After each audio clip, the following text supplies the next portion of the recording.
PSC bulletin April 1, 2024. കലയും സാഹിത്യവും. 2023 സരസ്വതി സമ്മാൻ പുരസ്കാരത്തിന് മലയാളി കവി പ്രഭാവർമ്മ അർഹനായി. രൗദ്രസാത്വികം എന്ന കാവ്യസമാഹാരത്തിനാണ് പുരസ്കാരം. പൊതുവിജ്ഞാനം. നന്ദൻ കാനൻ ബയോളജിക്കൽ പാർക്ക് ഏത് സംസ്ഥാനത്താണ്? ഉത്തരം ഒഡീഷ.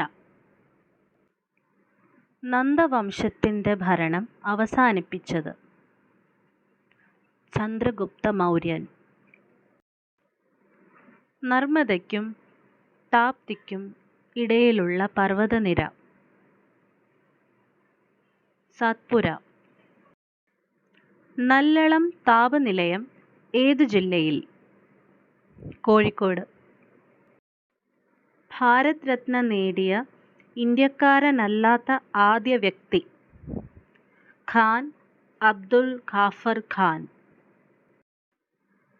നമ്മുടെ ജീവിതത്തിൽ നിന്നും പ്രകാശം മറഞ്ഞുപോയിരിക്കുന്നു. എവിടെയും ഇരുട്ടാണ്. ഏതവസരത്തിലാണ് നെഹ്റു ഇപ്രകാരം പറഞ്ഞത്? ഗാന്ധിജി അന്തരിച്ചപ്പോൾ. പമ്പയുടെ ദാനം എന്നറിയപ്പെടുന്നത്? കുട്ടനാട്. പല്ലവ രാജാക്കന്മാരുടെ വാസ്തുശില്പകലയുടെ പ്രധാന കേന്ദ്രം? മഹാബലിപുരം. പരിസ്ഥിതി സംരക്ഷണം ഭരണഘടനയിൽ ഉൾപ്പെടുത്തിയ ആദ്യ രാജ്യം? നമീബിയ. പറക്കുന്ന മത്സ്യങ്ങളുടെ നാട് എന്നറിയപ്പെടുന്ന രാജ്യം? ബാർബഡോസ്. പ്രസിഡന്റ് തിരഞ്ഞെടുപ്പിൽ ഡോക്ടർ APJ അബ്ദുൽ കലാമിനെതിരെ മത്സരിച്ചതാര്? ലക്ഷ്മി സേഗാൾ.